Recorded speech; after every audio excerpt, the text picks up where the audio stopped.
ọmọdé n'ọmụma onye mee nke ọma ebulie ya elu si ya jide nke o ji na-aga n'iru biko ka anyị gbakọ kịta wee kede n'eze Eze-Ana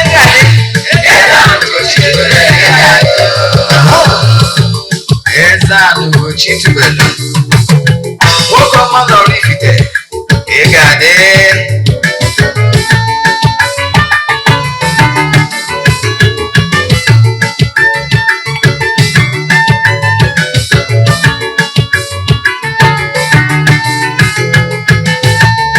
ọdịnala bụ eziokwu ọdịnala bụ ụzọ ndụ ịma na o nwere olu na-eti mkpu na-asị ụmụ Igbo chigharịa ụmụ Igbo chigharịa kwa mbọsị ọ na-eti n'ụtụtụ n'abalị ọ nọ na nkụzi Eze-Ana ugochitubelu onye ọma na oraifite onye mgbasa ozi ọma ọdịnala gaba n'ihu Eze-Ana ugochitubelu onye ọma na-eje eme ọnụ ọdịnala bụ ụzọ ndụ gaba n'ihu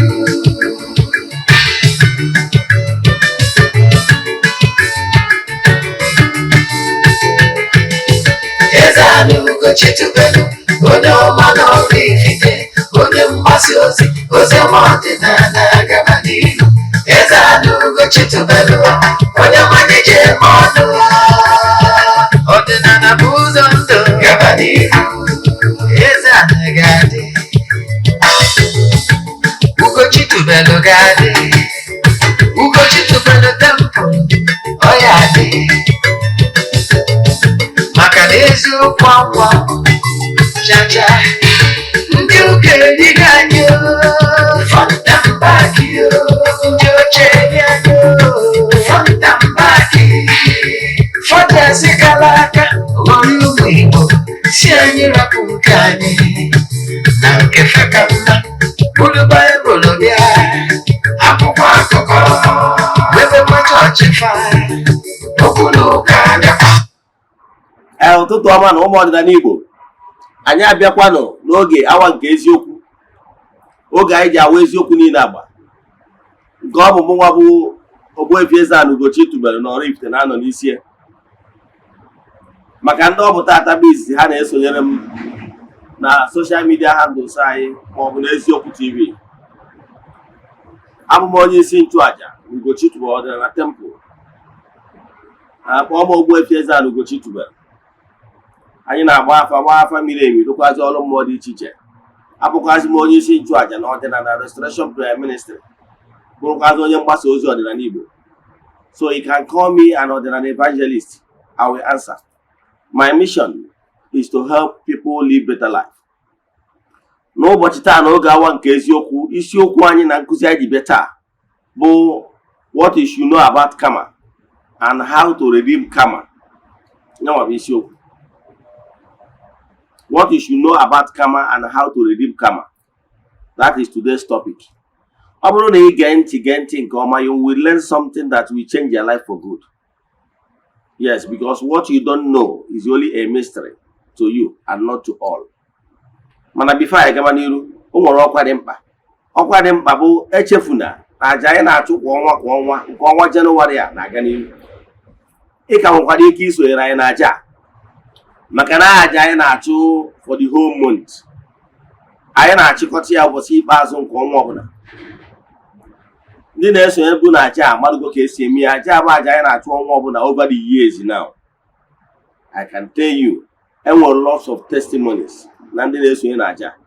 Mana anyị anaghị eshow ihu ọrụ maọbụ testimony na social media. You know why? Ọ bụrụ ihe anyị dị maka ebe. Yes, mana I can tell you na ike dị na aja na-achụ n'Igbo maka na Igbo bụ ike.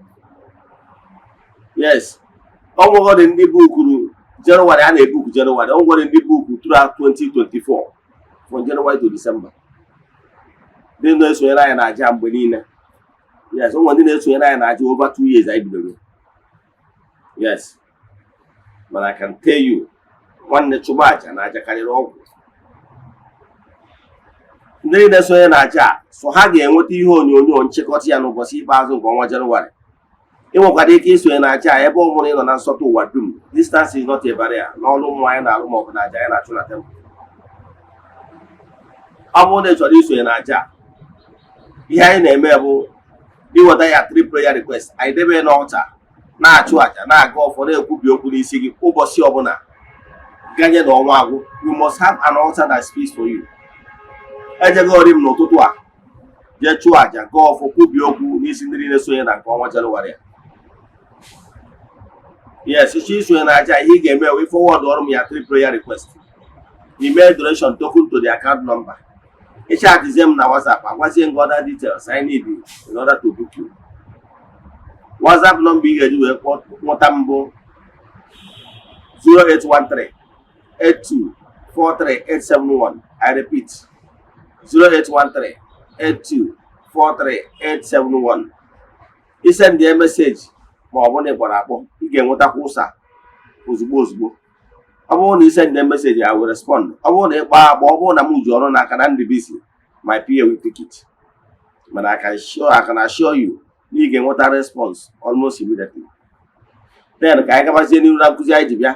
Ọ bụrụ na ị na-awọchị m site na Eziokwu TV, echefukwara na ị nwere ike ịnweta decoder Eziokwu TV start view decoder from me because I will major distributor. Yes. Nke bụ abụ na ọ bụrụ na ị na-esonye na Eziokwu TV, ị na-like nkụzi ị chọrọ ịnụ na ma nkụzi ndị ọzọ ị na-anụbu, jee na my YouTube channel Ogbuefi Eze-Ana ugochitubelu na oraifite ka ị nwee ike ịfụ ya. Anyị nwere over 1000 lectures na YouTube channel anyị. Get comprised nkụzi niile anyị na-akụzi all these years. Now, ọ bụkwa na ị na-watch site na Eziokwu TV, o nwee Nollywood movie ọ bụla ịwọchị na channel abụ Eziokwu TV, ị chọrọ ịwọchị ọzọ, jee na Ugochitubelu movie productions na YouTube ma ọ bụ jee na Eziokwu great movies na YouTube ya watchkwazi ya.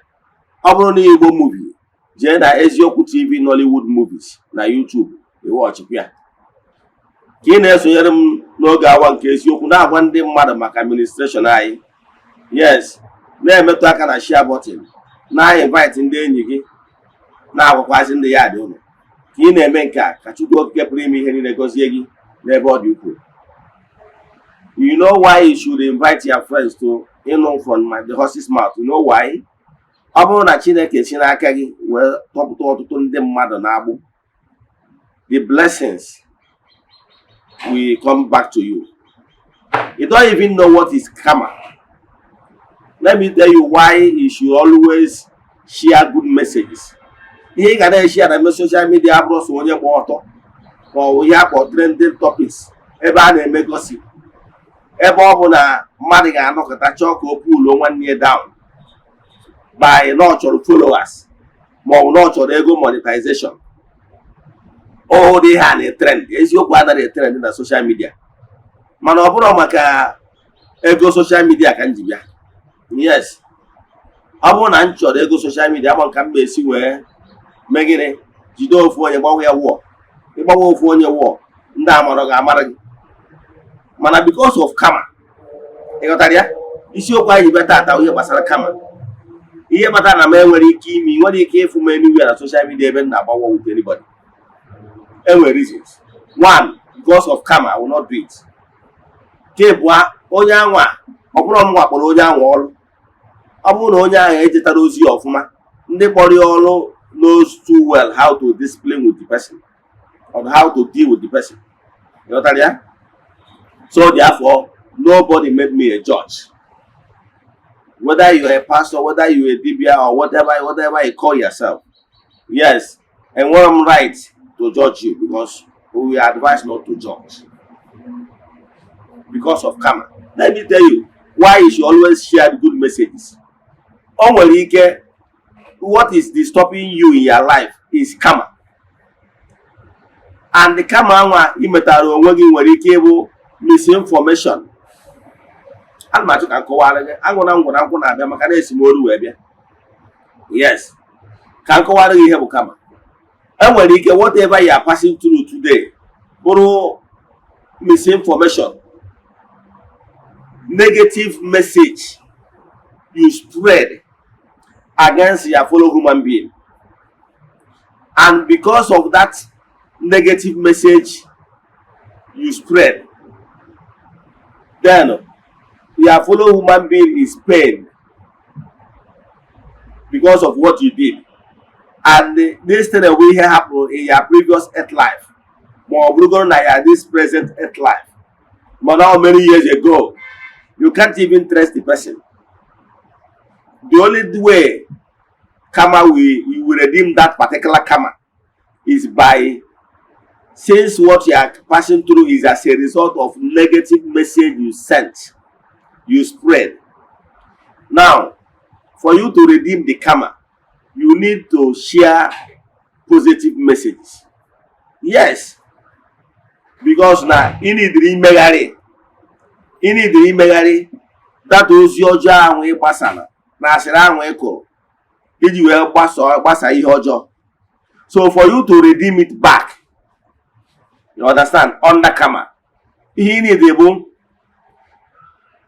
it spread about good messages. By so doing, you are redeeming your karma bit by bit. Ama ndị nwere ike ịghọtara ihe m kwuru, mma akọwa ya ọfụma, kwụ na-ege ntị. Ihe m na-achọ ka nkọwala gị bụ na kedu ihe bụ karma? Karma anyị na-afụ kịta bụ achọrọ m etu mmesi kọwa ya ka iwe ghọta ya. Yes, ndị mma nkụzi nna nna ma na nna ala ka ihe ọmụmatụ. Karma bụ the natural laws, national entities, beings that are in charge of ensuring that whatever you sow is what you reap. Go and read it. Galatians 6 verse 7 says, God can never be mocked. Whatever you sow is what you reap. Go and read it. It's in your Bible. Yes. So, and when a mandate, and when the beings, the entities, God gave that mandate that whatever you sow is what you reap. So these karma beings, their work is to ensure a balance, to ensure garbage in, garbage out. Whatever you give, it fall back to you. To ensure that once you kick a ball on a wall, it will bounce back to you. It will bounce back to you, the originator. That is karma. Karma is like the moderator. The moderator of either a check and balance to balance the entire creation. So, na karma, whatever you sow good, you reap good. You sow bad, you reap bad. So, in order for you to redeem karma, here actually karma. I work on a karma is real. Karma na karma, ntaramafufu, so ihe ọjọọ email ga-abịa mgbe ị tụrụ anya ya, maka na ọ bụrụ ụbọchị ụkwa dara ka ụkwa na-ele. But I can tell you why you should avoid negative lifestyle is that whatever you sow is will reap. Ọ bụrụ na ịbụ onye bụ ịnọ na-ekwutọ mmadụ ka ịnọ na-eme in your previous life. Now, and sometimes because of shallow mind of human beings, yes, as shallow vision, it might not even allow or permitted by nature beings to understand or know exactly who you are in your previous earth life. Yes. So because of that, unless you activate your inner powers or you are a mystic, some privileged few came and allow a faint idea of who they are in the previous earth life. I want to get into reincarnation. Okay, karma. I work on a karma is real. All nyawabu that God is God of justice. Owa no just ni he just name no game or no just name kase. They got some atheist people we like you to believe. God is in charge of this world and the entire universe. However, God in his infinite mercy, after creating the entire universe, he retires in his throne. The way our president is in Asoro right now, as we speak, yes. But then with agents of government, ndị nọ na-arụ ọrụ in accordance with his directions. Etu ahụ ka Chukwu Ogechi wee nọ na throne ya, nwezie ekere ọrụ eke, nwezie ndị njerie ndị na-agagharị na-eme mma, ndị ọ bụ ọrụ ha ịfụ na ụwa a wee better place. Now, whatever you reap depends on whatever you sow. Yes. So, ị ma arụ ọrụ na Julius Berger, jee nara ụgwọ na Niger Cat. Ebe ị kọrọ ka iyi eri. Ị ghọtara ya? Etu a ka nature si mee. Ọnya mere na nature mere ihe na ọ bụrụ na if you plant corn, you reap corn. You cannot plant corn and reap mango. It's not possible. So nature, once you make that effort to plant, nature will ensure that whatever you plant will germinate and you reap the fruit. So, ọ bụrụ na ị na-ebi ndụ n'ụwa, remember na enwere karma, remember na enwere nemesis. Yes. Whatever you sow, whether good or bad, must flow back to you. So if you need future goodies, begin today to sow goodies. You know why? Because present, yes, this we are present at life, controls or determines the future. So if you don't like what is happening to you right now as we speak, begin today to sow goodies. Yes. If goodies you sow today can prolong your life, even if you are not long, you will not live long enough to reap all the goodies you have sown in this present earth life, it will be carried over in the next world. Oh, the next world. You know, really, because you can no go really item 7. You can item 7, which you did not finish. Then in the next world, you continue with item 7. Then whether that item 7 will continue, it depends on the life you are living.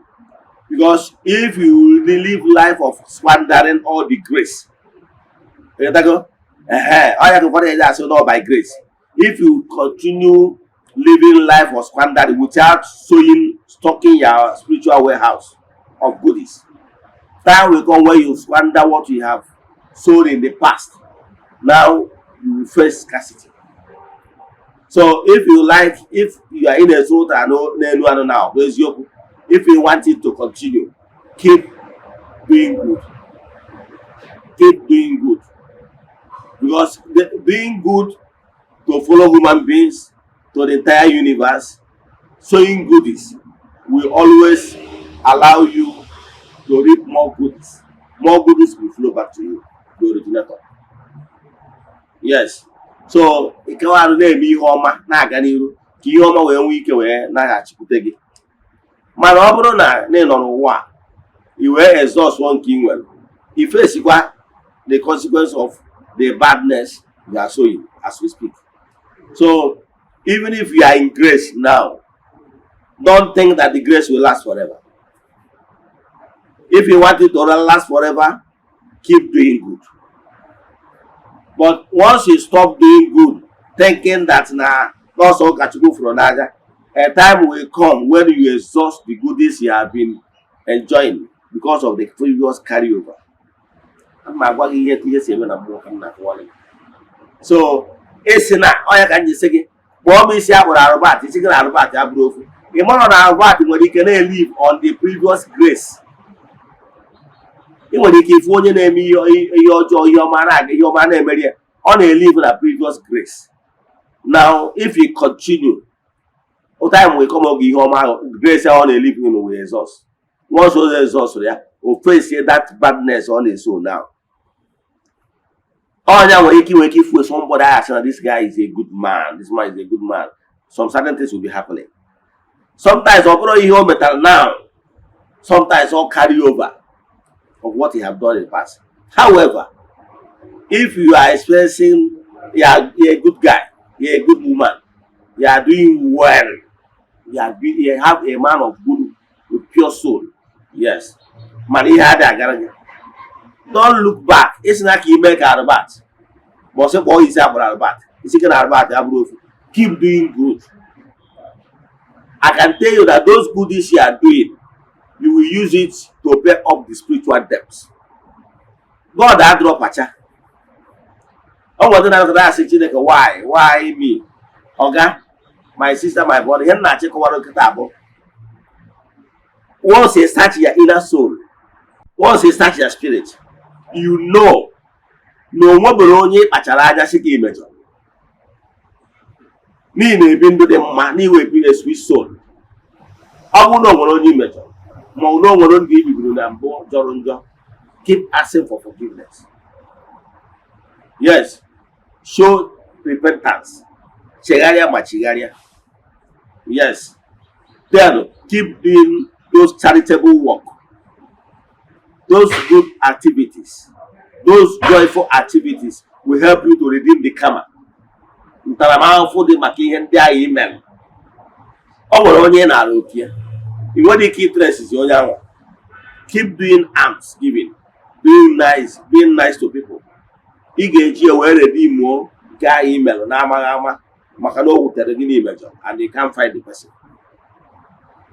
So by so doing, truly you're a good person, and then when you're a good person, you show love to every creature, and they don't step on toes. Mani here can they say gike? Never you give up. Esikwana na ụwa jupụtara na ihe ọjọọ ka ebido mebe ihe ọjọọ mba. Esikwana na ndị ihe ọjọọ nọ na-agara ha. Ihe ọjọọ dị ka ọ na-agara ndị ihe ọjọọ abụ na onye ihe ọjọọ sị nọ maka ihe ọjọọ ahụ ọ na-eme ka o ji agara ya. Mana ọ maka na ọ na-erive na grace the previous goodies o mere in the previous earth life mana ọ marọ bandage ka dị n'anya so oche na ihe ọjọọ a na-akwụ ya ụgwọ. And my sister, gị nwa na-eme us girl, ị na-eme hukopia, ị na-aja m ndị nnukwu ọgaranya na-ego ya moto na-akpọgụ na-eje Dubai na-emepere gị nke mepere nke ọzọ. Ọ bụrụ runs ị na-eme ka ọsọ ya. Ịghọtara ya? Ọ bụrụ runs because ọ bụrụ ọgwụ amakarịsịrị. O nwere ndị ka gị mma ka kwụrụ n'ụkwụ ha na-abụdụ. Ndị na-ebecha ebecha na ndị n'ụlọ afọ ọdụmafọ ihe ọdụdụ mana nwere onye na-ene ha anya. Ị na-ege ntị? Yes, sometimes bụ na gị nwere onwe gị nwere ike ọkweto ya ka were bọdị fọ. Gị nwere onwe gị dị favor. I can tell you some of the things is grace. Ihe adị mma na-akpọ grace. Ihe a na-akpọ grace ya bụ na o nwere favor. Ihe imeta bụrụ ihe dị mma ibebi in the previous earth life. And ị nọ n'oge ị na-eri ụwa mgbe a na-akwụ ụgwọ. Maybe it was long enough to reap all of them. Then you abụkwa ọzọ ma ọ bụ na exhaust go all the sufferness ihe ọjọọ niile anyị taga ahụfụ ihe ọjọọ niile imel before. N'ihi na ọzọ ka erie mana it doesn't enough life to bido ribe. Then ị mara na ụwa bụ carry over. It's a world without end. Now, ịbịazi ọzọ inwe ike ọbazeni ya bidozie na ịtata obere afọ ibido ribe. Ijeje virus ọdụka ọrọs a na-akwụ ụgwọ anti-virus. O nwere ndị ka kwụrụ n'ụkwụ ha na-abụ ndị ya nwatakịrị efu ya ma na nwatakịrị kwụ akwụ mana ha mere ihe niile mana nothing. Ị nwere ike ije na-ezu ori na-eme aka ntụtụ na-emekasị ofu ihe iche na ọ maka red smart ka iji enweta ọ bụrụ ya ihe dị ihe a bụ na destiny ga-ede gị ịghọtara ya n'ihi eri oge a alụzie mana ị nọ na wrong positioning ihe tinye aka n'ihe ọjọọ nke ọ bụla imeta ihe ọma na-emere gị ichezie na ihe ọjọọ na-akwụ ụgwọ. Mana I can tell you time will come when you exhaust that grace. Once you exhaust that grace, you face the consequence of iniquity. Ịghọtara ya? Ya ihe na-achịkọwala gị bụ na ọ bụrụ na ị na-ata afụfụ na ihe dị mkpa n'ụwa nke mbụgodo ya amagoro na mmadụ niile ya bụ ọgaranya eziokwu. Yes, a ga-enwerịrị organizer. Yes, a ga-enwerịrị bricklayer onye ya alụ ụlọ ọha nsa abụrụ ekwuọ. Mana n'ime onwe gị as long as na ịma n'ime eme nke dị mma ị dị atajiri mmadụ anya ị dị echere mmadụ aja echiche ị na-ebi ndụ dị mma ịma na ya nwere high moral value. Yes, mana ihe agazibere ọrụ gị egwu n'onwe gị. One guy the other day was telling me that he already started contemplating hanging himself. He said, no, that is coward act now. Igbu onwe gị ebe a ka ị compare the whole issue. You know why? Once you are not permitted to take what you cannot create. So ọ bụrụ na igburu onwe gị in the previous ihe continue na afụfụ ebe ahụ ị kwụsịrị that afụfụ anwa ị pasụrụ because ụwa bụrụ see if there is no challenge there will not be any champion. If there is no test, there won't be any testimony. So life here for wabakuko. So more they be an and one class actually pass like you work band in the next level. So more they be so they pass on that class. A man he can make a repeat class. Because all the forces of nature are determined. So although they pass on that particular test, he cannot go to glory. You understand? So although they was so able to run away soldier, Oga, Abraham was a country on Africa. Makega passes that class before he can fail. That is God of justice. And when you get again, what you will mbomba, what possible. You understand? Oh, you know, nobody is now a card they put on man. Can they have Nebunia and Macassi? Obugana now one cables yoku. Obugana name man in a bit to them. If they make them mad, if they are one mad or one year not do. One year say, Yamaro. My name is man na Joe or Quezio. One you were in one year, but you didn't care. One you would I now, Bumbo, I can tell you, time will come. Time will come. So, man, keep doing goodies. You make you ready more Yakama trend easily. Yes. I'm not going to the Lanya. They got time for 20 years. Mana e continue na achụ aja na-eme penance na-eme saraka na-agbasapụ aka na-show good thought na-arụ joyful activities. Ọ ga-eme that punishment ga kwesịrị ka ịta ya for 20 years. O nwere ike short ya to 5 years or even 2 years or even 1 year, depends na etu si kwado. Ihe na-achị kọwara gị na those joyful activities na aja anyị na-achụ na saraka anyị na-eme nwere uhe anyị ji eredim na mmụọ. Ịghọtara ya? Ka mmadụ o nwere onye na-akpọ Eze-Ana ije na ancient book ya agụta ya a prophet wee jekwa ya wee sị ya na o mejọrọ na ọ ga-anwụ enwere eje wee tie egwu. Eze-Ana wee dara wee bewe akwa onye eze ka ọ bụ wee ruwe ụjụ yipụ uwe ndị ezie yiri akwa ndị kọmana jee nọrọ na ntụ na-atụ onwe ya afọ dị iche iche na-achụ aja dị iche iche. The prophet wee chigakwazi ya azụ wee sị ya maka ihe mpe ọ na-agbagbu maka ihe uju ọ na-eru na because of etu o si wedo onwe ya na-achụ aja dị iche iche maka ihe na-enyekwuru ya more 15 years ị ga-enọdụ nwa eje wee gwa egwu ọ story dị na ancient book. Ịghọtara ya?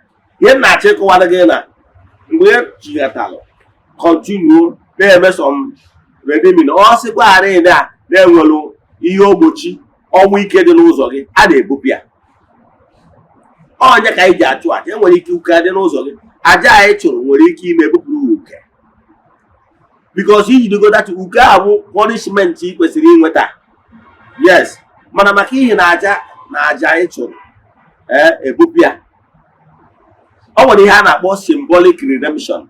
Symbolic redemption bụ na ịbụ onye na-achụ aja o wee bụrụ na edere na ị ga-enwe accident, example nwa accident na your life at a stage maybe because of ihe imelụ in the past ọ bụrụ na ihe ahụ imelụ n'irizavụrụ n'iso wee cause accident eneghị anya ndị ya na-afụgasị na-eme mpụ na ọtọ n'ikwesịrị ka ihe bee ụkwụ as a punishment, as karma of ihe imebu in the previous life. O nwere ike ịdị responsible for ihe mere eji wee bee mmadụ ụkwụ ma ọ bụ ihe pụta ndị mmadụ ji wee pass through accident. Enwere ike bee ya ụkwụ and therefore na kama eme gị na ihe efe such incident ọsọ ya bụ ori iwu rich man. Enwere ike ọ bụrụ na previous life na-ewu in charge of ilu ilo were gaa ya ejere public ilo tinye na akpa gị ka wee mee nnukwu mmadụ ndị mmadụ wee daa n'ile a wee bee ha ụkwụ kama nwere ike ire n'ime na-aga ebekwa gị ụkwụ. Ịghọtara ya?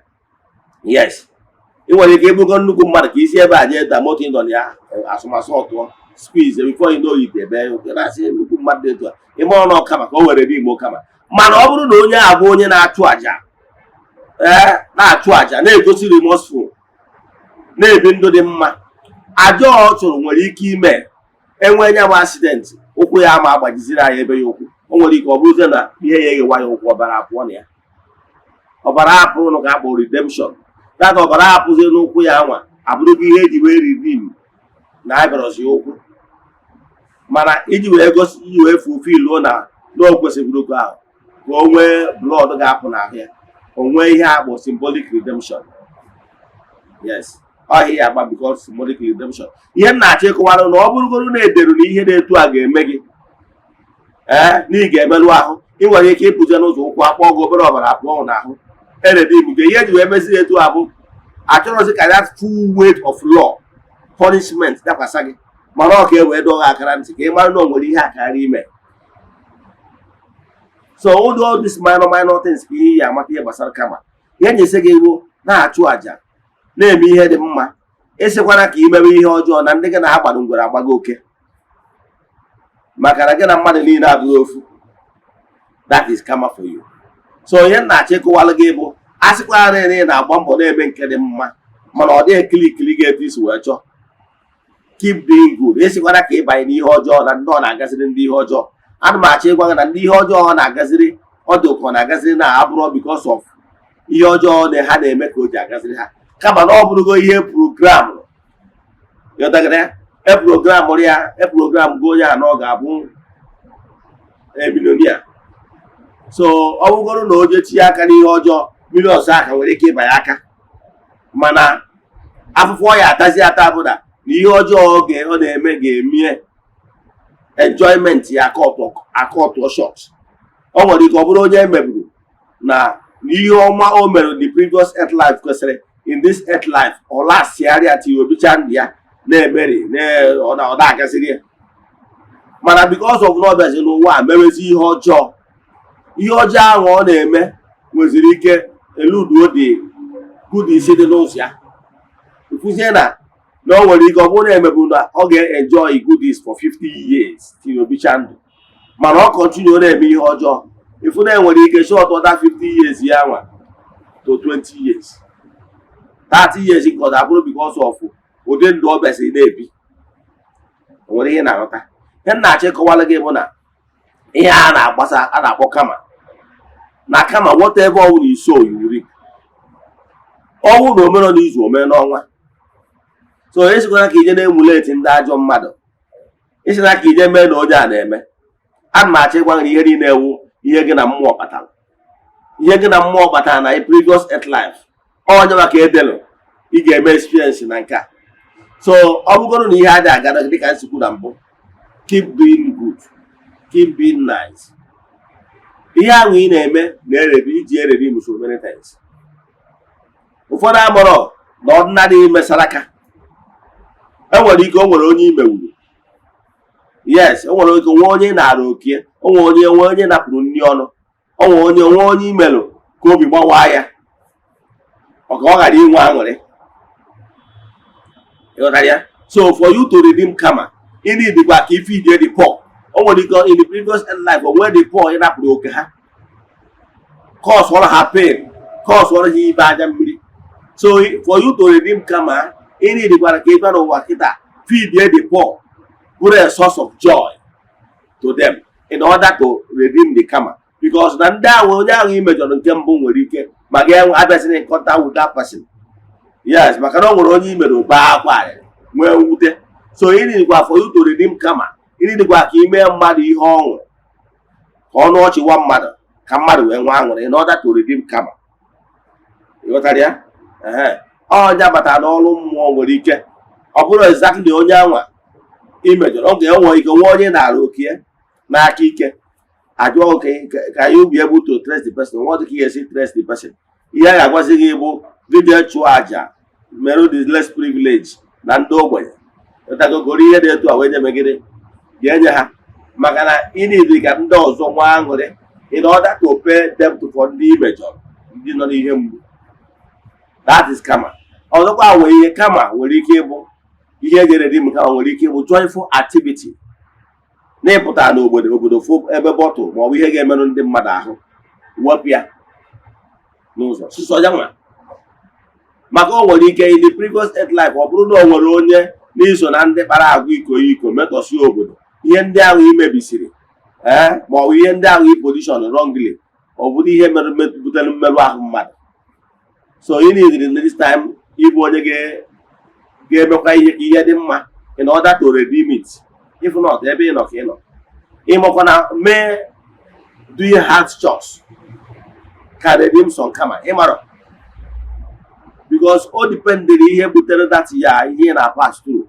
ịmakwa na just take care of somebody's child uju obi aṅụrị ebe na mmadụ bi na ya dị ifu nwa nwaanyị ibe gị ka agụụ na-agụ ya oluko kept ịkpọrọ nwatakịrị ahụ na ịfụnanya wụchasịa ya ahụ chenjie ya akwa chọọ nye sistọdestin email nwere ike irere ime ya kama ị nwere idea, maka na ọ nwere ike ọ bụrụ na ihe i mere bifo nwere ike bụrụ na nwaanyị na-achọ because of etu isi wee treat nwa mmadụ shabili. ị nwere idea no for you to redeem karma ị nidikwa ka ị treat nwa mmadụ n'obi aṅụrị ịdago gosi kia enwere ike imezi etu ahụ enye gị nwa nke gị. nwere idea.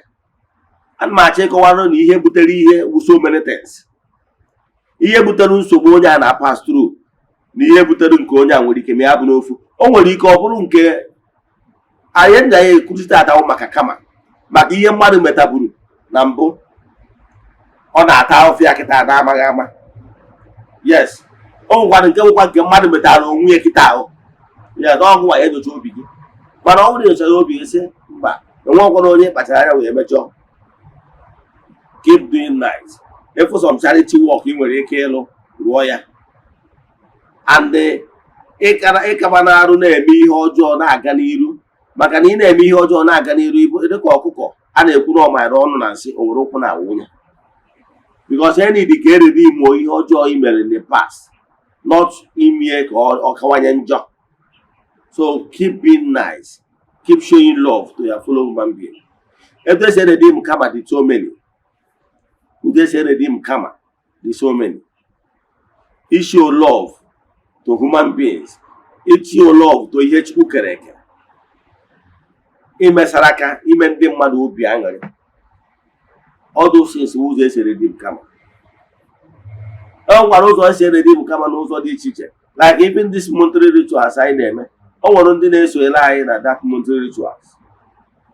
Yes, present their prayer request. Then contribute to their token towards ime saraka. At the end of the prayer, then onye awa contribute ego na ego eji wee gota ihe ịchụ aja dị iche iche. Onye a contribute ego na ego eji wee gota ma ọkụkọ ma eburu dị ya ma ihe ndị ọzọ na ya ma mmanya dị ya. Because o nwere ike ya kama bụ na o nwere onye na-arụ nke ya, na o nwere onye iwere ihe dị ya, na o nwere onye na-apụrụ ndị ụbọchị. So for you to redeem karma, you need to feed somebody. You need to feed somebody. You need to make somebody feel happy. So any slightest opportunity of doing well, in Mesaraka, but we know one that I make a in group, take our monthly ritual and in group. Then Israelia. Maka nwere ike kama gị nwere ike ọ bụrụ na o nwere a group of people ị napụrụ ihe. So you need kwalo ka isi elu group of people ihe. So when you cannot do it as a group, contributing money as a group, so ịgota ihe wee sie ka ndị mmadụ group of people rie can redeem akama. Ịmara? Yes. Ihe na-achịkọwara ndị mmadụ Chukwu okike abụrụ ọsọ only God of mercy. Yes, God Almighty at the same time bụkwa God of justice. Do you know what God of justice means? Ihe ọ pụtara na Chineke adịghị eri ngarị, ọ dịghị eri pacha. Na whatever you sow is what you reap. O nwere some certain things ọ ga-abụ ime in creature. Creature will not just forgive you like that. Ọ ga-enwe ihe imel ka i wee deserve imere ebere. Maka na onye ya emere ebere ka ya emere ebere. O nwere ihe deserve. O nwere onye nwere ike nwere onwe mmadụ na o nwere ihe mmadụ nwere ike ime m o wute m, mana o nwere ike onye a nwere ike bịa mee inezi anya ihe ahụ o mere wee gbaghara ya nke o metara. Mana ọ bụrụ na ị gbara aka na-abụ ndụ na-asị mere ya ebe gịnị ka m na-ekwu maka ya? Ihe m na-achịkọwara gị bụ na aja ị na-esonye na ya na sara ka ị na-eme nwere ike ịbụ ihe ga-eredi m ya kama. So nwanne, chụba aja mana n'ebe ọ kacha mma bụ avoid ị na-emetakwa ihe ọjọọ na-etikwasị n'elu ihe ọjọọ ị na-eme. Avoid ị na-emekọta ihe ọjọọ a na-ekwu nke ị mere eme ị na-emekwasị ọzọ n'elu ya. Ọ ga-eme ọ bụrụ na ị kwesịrị ịnọ n'ihe mgbu for only 5 years ka udo obi wee dịba n'ime ndụ gị, ọ nọzie 10, 15, 20 years. Ịghọtara ya? Ma ọ wụjere ya na udo na ụkpọkọ ya. Mana ọ bụrụ na na-ekontinu na-eme ihe ọma, na-agbasapụ aka, na-achụ àjà, na-enwe obi ọma, I can tell you those good things ị na-eso will naturally flow back to you, the originator. Ka m kwụsị ebe a. Inwe ajụjụ na nkụzi anyị kụzi taa ihe gbasara karma and how to redeem karma. O dogo anya na karma is real. Yes, karma is real. Then etu ị ga-esi were redeem those karma bụ ịfụ na ya na-ebidogoro biwegoro ndị dị mma n'onwe gị. Then nke akwa arụ ebe ọ bụla ịfụrụ opportunity ị ga-eji wee mee ka ndị mmadụ nwee aṅụrị. Ana m achọ ịgwa gị na dozi aṅụrị ya nwa ihe anyị na-eme na-ewish good thought, good longing to ndị mmadụ ga-enyere gị aka. Anaghị amanya nọọsụ ụgbọ iji. O nwere ezi omume ị ga-eme ọnụ ọchị awa mmadụ. O nwere ike sụzọ ezi omume ị mere gị na nwere ike iwepụrụ afụfụ ị kwesịrị ịta 6 months or 1 year. So keep doing it. I can tell you for sure na ọ bụrụ na na-ekwu ụgwọ niile iji na-eme ihe ọma, o nwere mgbe forces of nature ga-edina anyị gị nwere uru ifeọma ime. Maka na aka dịkpe God of justice. God of justice bụ na Chineke ama ejinatawa ụgwọ, ụmụ mmụọ ama ejinatawa ụgwọ. Once ị mere ihe dị mma and deserve all goodies, they will allow the goodies to flow to you. And once God of justice bụ na mgbe ị na-eme ihe ọjọọ, you continue na-eme ihe ọjọọ, they will not stop you from reaping badness, all this badness you deserve. Ịghọtara ya? So etu ọnwụ na ị chọrọ ka echi gị dị, bido taa n'ụwa maka ya bụ ife, maka na ihe rụta taa ka ị ga-eri tomorrow. Ka m kwụsị ebe a. Inwe ajụjụ na nkụzi a ma ọ bụ na ị chọrọ ka agbaala gị afa miri emi, send them a message na WhatsApp 0813 82 43 871. I repeat 0813 82 43 871. Ayọma ayịyọ gụọ ọfọ n'isi ndị niile sonyere anyị n'oge awa nke eziokwu, ndị na-emetụ aka na share button, ndị na-eshare our messages, ndị friends of the temple, children of the temple, ya nakwasị ndị sonyere anyị na-achọ ọnwa Jenụwarị a. Asị m na ọmaka ga-emekwa n'ụlọ. Asị m na akakaka anyị ama ụlọ na jijiji anyị ama ụlọ. Asị m na onye fụrụ ụlọ cheta nwa ya nwụrụ anwụ, sị ka ihe mere nwa ya nwụrụ anwụ mee ụlọ. Asị m nwa onye ahụ nwụzi na onye ahụ nwụọ. Asị m onye sị na ụlọ ama adị mma na onye ahụ ama adịnata mgbatịrị ụwa agwụ. Asị m onye sị ka o jere ụlọ ije ọjọọ, o jere na ọya ejeru, osi ọnwụ na ọya ejeru ya nwụọ n'ụzọ. Asị m ajọ mmadụ ọbụla sị na ihe ọbụla na ya eru n'aka,